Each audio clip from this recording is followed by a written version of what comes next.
Existe una necesidad física ante la cual ninguno de nosotros, los seres humanos, podemos dejar pasar desapercibida. Y este es el hecho de la sed, y por lo cual tomar agua. Pero pasémoslo entonces a la parte espiritual.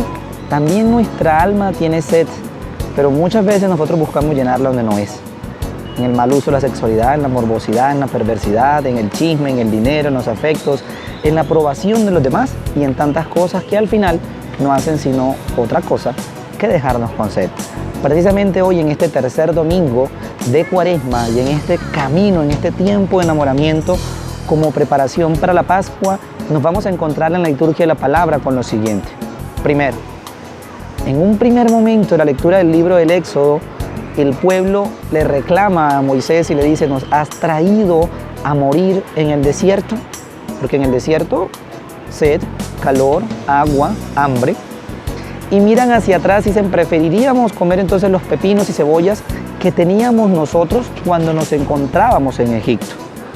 He allí el primer peligro, la primera tentación que se nos presenta a nosotros en la vida, y es el hecho de querer volver atrás a nuestra vida anterior, a nuestra vida de pecado, a aquellas situaciones que ya el Señor, con mano poderosa y con brazo extendido, nos ha sacado de allí.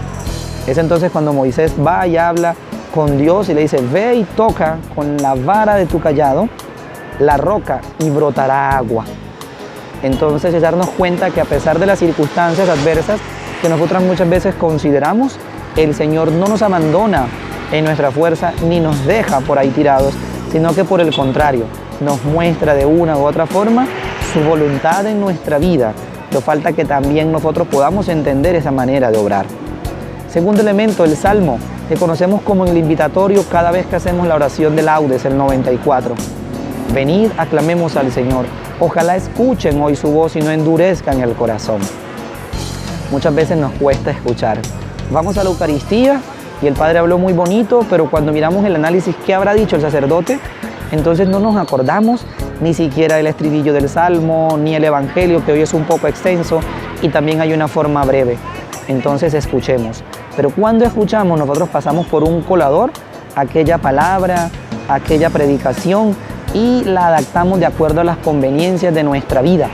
Entonces nos dice: ojalá escuchen hoy la voz del Señor y no endurezcan el corazón, como en Meribá, como el día de Masá en el desierto, cuando vuestros padres me pusieron a prueba y dudaron de mí aunque habían visto mis obras.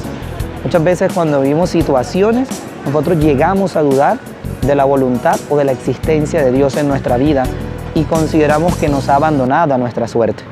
Pero entonces endurecer el corazón es permanecer indiferente frente a muchas situaciones y circunstancias que ocurren. Pues ciertamente no somos el Mesías ni el Salvador de todos, pero tampoco el hecho de la fe y de la experiencia cristiana que estamos teniendo nos lleva a hacernos los de la vista gorda frente a tantas situaciones que viven los demás, pero que también muchas veces nosotros vivimos. Y finalmente en el Evangelio, Jesús y la samaritana.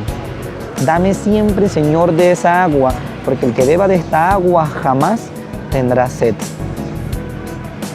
¿Cuál es tu sed? ¿Cuál es aquella situación que muchas veces nosotros buscamos llenarla o saciarla con cosas que al final nos dejan tristes, vacíos y sin sentido de nuestra vida? Consideramos que el dinero, que la fama, que otra persona, que los hijos y tantas circunstancias que nos rodean, que al final terminamos más bien con mayor sed de la que habíamos comenzado. Entonces en este diálogo Jesús revela que los verdaderos adoradores adorarán al Padre en espíritu y en verdad. Y esta mujer descubre que no es una persona común con la que está sentada allí hablando en el pozo, sino que por el contrario es la promesa que Dios ha hecho al pueblo para liberarlo de la esclavitud del pecado. ¿Podemos nosotros reconocer al Señor? ¿En qué situaciones de nuestra vida nos da sed y a qué fuente acudimos para tomar de esa agua y realmente poder vivir los sacramentos, una vida de fe? Pidámosle al Señor que nos conceda la gracia de poder, al momento de tener sed, buscar de Él. En un espacio de nuestro tiempo a lo largo del día, o en cualquier momento asistir a un templo de rodillas frente al Santísimo, o a escuchar atentamente la palabra, la predicación, sobre todo los domingos que asistimos a la Eucaristía. Segundo, no endurecer nuestro corazón. Escuchar la voz del Señor y aun cuando nos cueste, ofrecerle al Señor por tu voluntad Así como Pedro, echaré las redes, escucharé y tú me darás la gracia para poder afrontar esta situación. Y finalmente poder descubrir al Señor en las situaciones circunstanciales de nuestra vida que vivimos a diario. Que este tiempo de Cuaresma nos siga preparando para el próximo domingo 9 de abril poder cantar y decir: resucitó de veras mi amor y mi alegría. Que el Señor les bendiga y les guarde, ilumine su rostro sobre ustedes y les conceda la paz. Y que la Virgen María, Madre de la Cuaresma, les acompañe siempre. Desde Frontino, en el occidente antioqueño, buen domingo y buena semana para todos.